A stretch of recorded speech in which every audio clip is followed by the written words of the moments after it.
নমস্কার, আশা করি সবাই ভালো আছেন। আজকে বিশেষ একটা ভিডিও নিয়ে এসেছি আপনাদের সামনে। বিষয়টি খুব গুরুত্বপূর্ণ। স্ক্রিনে একটা ছক দেখতে পাচ্ছেন। এই ছকটা দেখানোর উদ্দেশ্য হচ্ছে যে আপনাদের একটু বিশেষ গ্রহের যে ট্রানজিট হবে সেই ট্রানজিট সম্পর্কে একটু অবগত করানো, একটু অ্যালার্ট করানো। তবে এই আজকের এই ভিডিওটি সম্পূর্ণরূপে মেষ লগ্নে জাতক জাতিকাদের জন্য, এবং যারা সন্তান এক্সপেক্ট করছেন আগামী 2-3 মাসের মধ্যে, অর্থাৎ মার্চ 15 তারিখের পরে এপ্রিল মে মাস, অর্থাৎ মার্চ এপ্রিল মে মাসে যারা সন্তান এক্সপেক্ট করছেন তাদের জন্য এই বিষয়টি একটু জানা প্রয়োজন। প্রথমে বলি, যাদের মেষ লগ্ন তাদের 15 তারিখের পর থেকে একটু সাবধান থাকতে হবে মে মাস অবধি। আমি এখানে একটা 10 এপ্রিল 2025-এর একটা মেষ লগ্নের একটা চার্ট তৈরি করেছি, নিউ দিল্লি রেসপেক্টিভ। আপনারা আপনাদের জন্মস্থান বা বাসস্থান যেখানে আছেন, বেসিক্যালি জন্মস্থান দেখেও করতে পারেন, বাসস্থান দেখেও করা যেতে পারে, করে দেখে নেবেন একবার যে প্ল্যানেটারি কম্বিনেশনস কী দাঁড়াচ্ছে, এবং সেই অনুযায়ী আপনার ছকে কোন কোন গ্রহের দশা চলছে সেই অনুযায়ী একটা দেখতে হবে। তবে অধিকাংশ গ্রহই দ্বাদশে থাকছে মেষ লগ্নে জাতক জাতিকাদের জন্য, এবং সেটি হচ্ছে গিয়ে রবি, বুধ, রাহু, শনি এবং শুক্র। অর্থাৎ এতগুলো গ্রহের দ্বাদশে অবস্থান খুব একটা সুখকর নয়, এবং এর মধ্যে চন্দ্র একবার মীন রাশি দিয়ে যাবে, ট্রানজিট করবে। তো সেক্ষেত্রেও কম্বিনেশনসগুলো বেশ কঠিন একটা পরিস্থিতি তৈরি করতে পারে, এবং এই দ্বাদশের এই কম্বিনেশন থেকে লস, হঠাৎ করে কোনো আঘাত, হসপিটালাইজেশন, আর্থিক ক্ষয়ক্ষতি, বা বেসিক্যালি যেহেতু রাহু দ্বাদশে আছে সেই জন্য কোনো আইনি সমস্যায় জড়িয়ে পড়া, হঠাৎ করে দুর্নাম হওয়া, বা হঠাৎ করে কেউ লাঞ্ছনা লাগিয়ে দিল, বা হঠাৎ করে শত্রুতা তৈরি হলো কারোর সঙ্গে, বা কোনো বিষয়ে কারোর সঙ্গে মতের মিল না হলো তো তার সঙ্গে অতিরিক্ত বাদানুবাদ, ঝামেলা, এগুলো হওয়ার সম্ভাবনা থাকবে। তো তার ফলে বিষয়টা একটু জটিল তৈরি হচ্ছে এই সময়। এবং যেহেতু লগ্নপতি মঙ্গলও কর্কট রাশিতে নিচস্থ, সেজন্য মঙ্গলের অবস্থানটা খুব একটা ভালো নয়, এবং মঙ্গলের দৃষ্টি পড়বে সরাসরি সপ্তমভাবে। তো যাদের মেষ লগ্ন তাদের জন্য মঙ্গলের দৃষ্টি যেহেতু সপ্তমভাবে পড়বে, সেই জন্য অন্যের সঙ্গে বাদানুবাদ, বন্যের সঙ্গে ঝামেলা হওয়ার সম্ভাবনা কিন্তু প্রবল থাকছে। এবং এই রবি দ্বাদশে, রাহু রবির সঙ্গে, এবং শনি দ্বাদশে, তারপরে শনি রবির সঙ্গে রাহুর সঙ্গে বসে থাকা, শনি রবির সঙ্গে বসে থাকা বাবার জন্য বা সরকারি বিষয়ের জন্য, যদিও জবের কানেকশন থাকে কিন্তু তবুও এখানে সমস্যার ইঙ্গিত তো থাকছেই। হ্যাঁ, যারা রিসার্চ ওরিয়েন্টেড কাজের সঙ্গে যুক্ত আছেন, যারা মিনারেল মাইনিংয়ের সঙ্গে যুক্ত আছেন, যারা কনস্ট্রাকশন কাজের সঙ্গে যুক্ত আছেন, ম্যানুফ্যাকচারিংয়ের সঙ্গে যুক্ত আছেন, তাদের জন্য বৃহস্পতির অবস্থানটা ভালো। বৃহস্পতি অষ্টমভাবে দৃষ্টি দিচ্ছে দ্বিতীয় ভাব থেকে, কিন্তু অষ্টমভাবে দৃষ্টি বৃহস্পতি সাধারণভাবে কিন্তু আবার গুপ্ত রোগকে সামনে তুলে নিয়ে আসবে। অর্থাৎ কোথাও কোনো চাপা রোগ আছে যেটা আপনি অনেকদিন ধরে জানতে পারেননি, বা কোনো কারণে হয়তো রয়ে গেছিল, সেটা কিন্তু বেরিয়ে আসবে এবং সেটা বাড়বে। এছাড়া সমস্যাও কিছু কিছু কিন্তু বাড়ে, কারণ বৃহস্পতি যেখানে যে ভাবে দৃষ্টি দেন সেই ভাবের দৃষ্টিতে সেই ভাবের যে কারকতা সেটা বৃদ্ধি পায়। সেটা ভালো হোক খারাপ হোক উভয় দিক দিয়েই বৃদ্ধি পায়, এবং অষ্টম ভাবের কারকতাটা এখানে বাড়বে। এবার অষ্টম ভাবের কারকতা বাড়বে মানে আপনার শ্বশুরবাড়ির সম্পত্তি বাড়তে পারে, ওয়াইফের আর্নিং বাড়তে পারে, হাজবেন্ডের আর্নিং বাড়তে পারে, কিন্তু আবার অষ্টম ভাবজনিত বিষয়ে কিন্তু সমস্যাগুলো, যেগুলো সমস্যাকে ইন্ডিকেট করবে, সেই ইন্ডিকেশনগুলো কিন্তু বাড়তে পারে। সেই জন্য এই 2 মাস কিন্তু বেশ মনোযোগ সহকারে, খুব সাবধানতার সঙ্গে আপনাদের সময়টা কাটাতে হবে। কারোর সঙ্গে যে ঝামেলা ঝঞ্ঝাটে যাবেন না। কাউকে টাকা পয়সা দিতে হয় তো অল্প কিছু দেবেন, লোন শোধ করার সুযোগ থাকলে সঙ্গে লোনটা শোধ করবেন। সরকারি বিষয়ে কোনো রকম ঝামেলা যাবেন না, ইগনোর করবেন না। মানে যেখানে কোথাও ট্যাক্স দেওয়ার বাকি দরকার আছে, বা কোথাও সরকারি বিষয়ে কিছু লিটিগেশন রয়ে গেছে, সেগুলোকে ক্লিয়ার করা, কারণ এগুলো করতে হবে, এগুলো কিন্তু ইন্ডিকেশনটা প্রবল। আর কেতুর উপরেও দৃষ্টি আছে, রাহুর, শনি, শুক্রের, হ্যাঁ, এবং কেতু রবি নক্ষত্রে বসে থাকছে, এবং রবি যেহেতু দ্বাদশে, সেই জন্য কেতুও দ্বাদশের কানেকশনটাতেই থাকবে। তো সেই জন্য ওভারঅল বিষয়গুলো যেগুলো দেখাচ্ছে সেগুলো কিন্তু বেশ খানিকটা জটিল। তো সেই জন্য বেশ সাবধানতার সঙ্গে সময়টা পার করতে হবে। এবং চন্দ্র যে অবস্থান করবে, চন্দ্র অবস্থানের বিন্যাসীতে না গেলেও চন্দ্র যখন যখন রবি নক্ষত্র দিয়ে যাবে, বুধের নক্ষত্র দিয়ে যাবে, শনি নক্ষত্র দিয়ে যাবে, শুক্র নক্ষত্র দিয়ে যাবে, তখনও কিন্তু দ্বাদশের কানেকশনটা অ্যাক্টিভ থাকছে। সেই জন্য এই পুরো দুটো মাস কিন্তু বেশ চাপ দেবে, ঘটনাবহুল থাকবে, এবং সেই জন্য মেষ লগ্নে জাতক জাতিকাদের দুমদাম করে কোনো হঠকারিতা যাতে না করে সেটা খেয়াল রাখতে হবে। মেজাজের উপরে কন্ট্রোল রাখতে হবে, কারণ লগ্নপতি মঙ্গল নিচস্থ থাকছে। কারোর সঙ্গে ঝামেলা ঝঞ্ঝাট না করা, এবং ধীর স্থিরভাবে সবকিছু চিন্তাভাবনা করে এগোনো একটা, কেননা এতগুলো গ্রহের কম্বিনেশন যখন এক জায়গায় থাকে, তো স্বাভাবিকভাবে একটু বুদ্ধির দিক থেকে একটু গন্ডগোল হয়, ডিসিশন নিতে অসুবিধা হয়ে যায়। এবং যেহেতু মীন রাশি হচ্ছে এমনিতেই ডালেমা রাশি, তো নিশ্চিতভাবে কোনো কিছু ডিসাইড করতে অসুবিধা হবে। সেই জন্য একটু চিন্তা ভাবনা করে, একটু ধীর স্থির করে সময় নিয়ে করলে ভালো, কারণ দ্বাদশ রাশি হচ্ছে এমনিতেও খুব ট্রানজিশনের রাশি মধ্যে অনেক কিছু পরিবর্তন জীবনে দেখতে পাবেন। তো সেই পরিবর্তনগুলো যাতে ভালোর দিক দিয়ে হয়, সেই জন্য আগাম সতর্কতা রাখা উচিত, এবং আননেসেসারি কোথাও রিস্ক নেবেন না, বিশেষ করে ফিনান্সিয়াল, কারণ রাহু দ্বাদশে ফিনান্সিয়াল রিস্ক নেওয়াটা উচিত হবে না, ভালো হবে না। এবারে আসি, যারা সন্তান এক্সপেক্ট করছেন, তাদের যদি সিজারিয়ানের টাইম ডাক্তার দিতে পারেন, ডেট দিতে পারেন, তাহলে দেখে নেবেন আপনি যে শহরে আছেন বা যে শহরে সন্তানের বিষয়ে আপনার প্ল্যানিং করেছেন, সেখানে অবস্থান অনুযায়ী মেষ লগ্নটা কখন পড়ছে।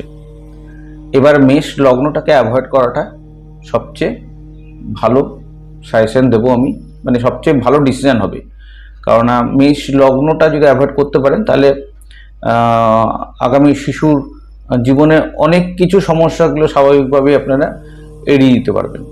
কারণ অতিরিক্ত গ্রহ দ্বাদশে থাকার যখন জাতক আসবে, তার জীবনে একটু মানে অটোমেটিক্যালি একটু জটিলতা থাকতে পারে, একটু স্ট্রাগল তৈরি হতে পারে, অসুস্থতার দিক থেকেও অনেক কিছু রোগ জ্বালা নিয়ে আসতে পারে, বা পরবর্তীকালেই হঠাৎ করে রোগ জ্বালার প্রকোপ বাড়তে পারে। সেই জন্য যেখানে সার্জারি বা সিজারিয়ানের ব্যাপার হবে, সেই জায়গাটা অনুযায়ী মেষ লগ্নটা কখন পড়ছে সেই 2 ঘন্টা একটু অ্যাভয়েড করা ভালো। হ্যাঁ, শেষের দিকে হয়তো সমস্যা হবে না, মানে আধা লগ্ন পার করে গেলে তারপরে অনেক গ্রহ একাদশে চলে আসবে, তো সেখানে অসুবিধা হবে না। সেই জন্য বৃষ লগ্ন যদি হয় ভালো, মীন লগ্ন যদি হয় ভালো, কুম্ভ লগ্ন যদি হয় সেটাও ভালো। তো মেষটা বাদ দিয়ে বাকি যে কোনো লগ্ন করতে পারেন, মেষটাকে অ্যাভয়েড করলে ভালো।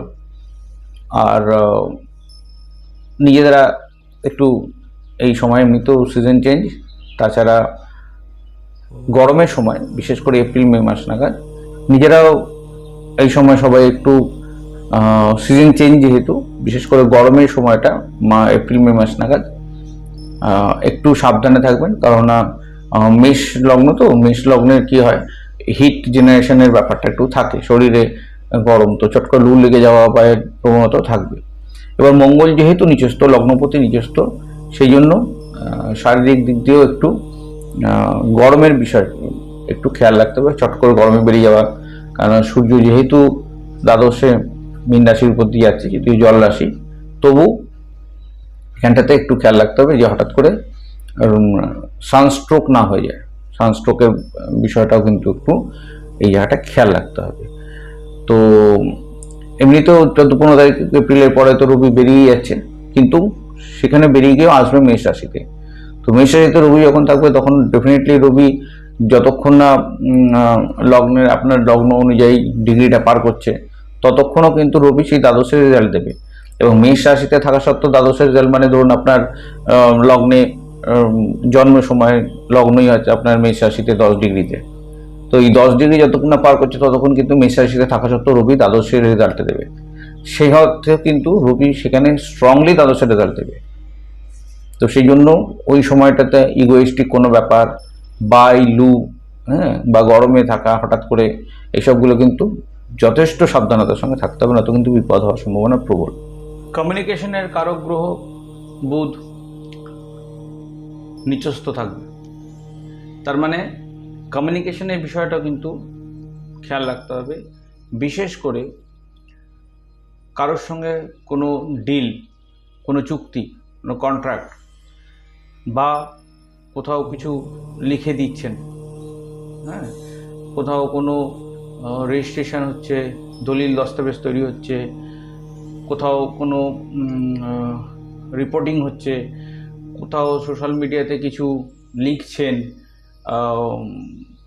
কাউকে কিছু কমেন্ট করছেন, কাউকে কিছু পাঠাচ্ছেন লিখে, এই সমস্ত বিষয়ে কিন্তু একটু লক্ষ্য রাখতে হবে। কারণ রাহু বুধ খুব ক্লোজ কনজাংক্টে আছে। যেটা বোঝাতে যাচ্ছেন সেটা বোঝাতে পারবেন না, যেটা বোঝানোর দরকার সেটা বুঝে উঠতে পারবেন না, যেটা মাথায় আসার কথা সেটা মাথায় আসবে না, এবং যেটা মাথায় আসার কথা না সেটা মাথায় আসবে। কিছু কূটবুদ্ধি, কিছু কুবুদ্ধি মাথায় আসবে। কিছু বিষয়ে কমিউনিকেট করার সময় ইলিউশন কাজ করবে।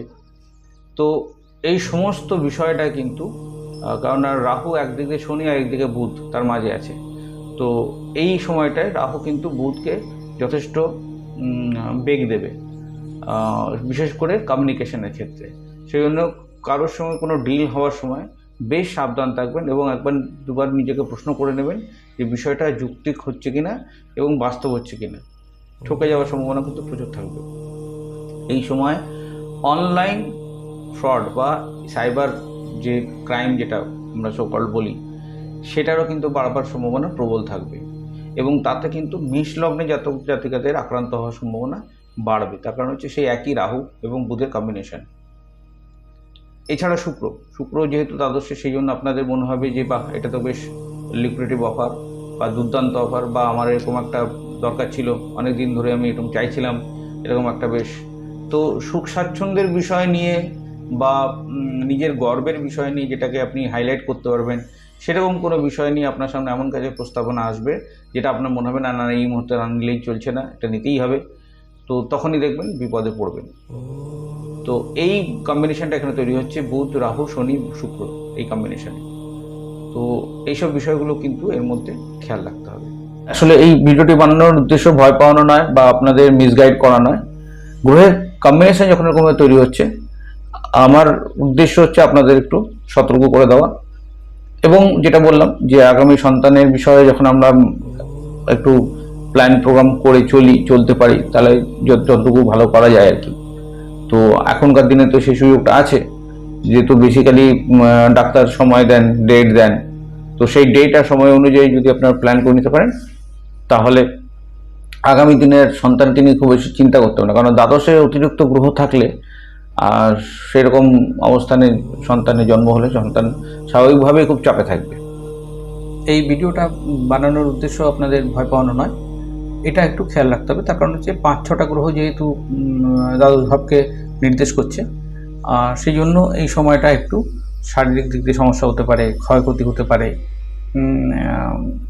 অযথা মামলা মোকদ্দমা বা অযথা কোনো সমস্যা হয়রানি হতে পারে। কারণ মেষ লগ্নের বিষয়ে একটা ব্যাপার হচ্ছে, যেহেতু একটু জেদের ব্যাপার থাকে, তো জেদ করে কোনো নিজের ক্ষতি হতে পারে, এমন কোনো বিষয়টা একটু না কোনই ভালো, সেটা খেয়াল রাখতে হবে। আর এই সময়টা যতটা পারেন দান ধ্যান করে রাখতে হবে। বুধের দান, রাহুর দান, রবির দান। সবচেয়ে ভালো হয় 7 আনাজ নিয়ে, 7 রকমের আনাজ নিয়ে, তার মধ্যে আপনার গোটা মুগ থাকলো, ছোলার ডাল থাকলো, গোটা গম থাকলো, মানে গম, তারপরে চাল, আতপ চাল, জোয়ার, বাজরা, এগুলো নিয়ে 7 রকমের শস্য, মানে শস্য দানা হোক বা কালো যে ডাল হয়, যেটাকে বিউরি ডাল নাকি বলে, সেরকম টাইপের, গোটা মুগ যেটা বললাম সবুজ, তো এরকম সব 7 ধরনের আনাজ নিয়ে এক জায়গায় মিশিয়ে তারপরে পাখিকে দিতে পারেন, কুকুরকে রুটি খাওয়াতে পারেন, বা মাছকে খাবার দাওয়া দিতে পারেন, হাঁটাগুলি করে নিয়ে কোনো অ্যাকোরিয়াম বা কোনো নদীতে বা পুকুরে গিয়ে মাছকে খাবার দিতে পারেন। এগুলো ভালো, এগুলো করলে অনেকটা গ্রহের ইম্প্যাক্টগুলো কম থাকবে। তাছাড়া ইনভেস্ট করা ভালো, এই সময় অল্প অল্প করে ইনভেস্ট করে রাখবেন। পারলে কাউকে যেমন শনির দান হিসেবে কোনো শ্রমিককে কিছু কিনে দিতে পারেন, কাউকে চটি কিনে দিলেন, কাউকে কোনো ইনস্ট্রুমেন্ট কিনে দিলেন যেটা দিয়ে কাজকর্ম করতে পারে, এরকম কাউকে কোনো বিদ্যার্থীকে কলম কিনে দিলেন।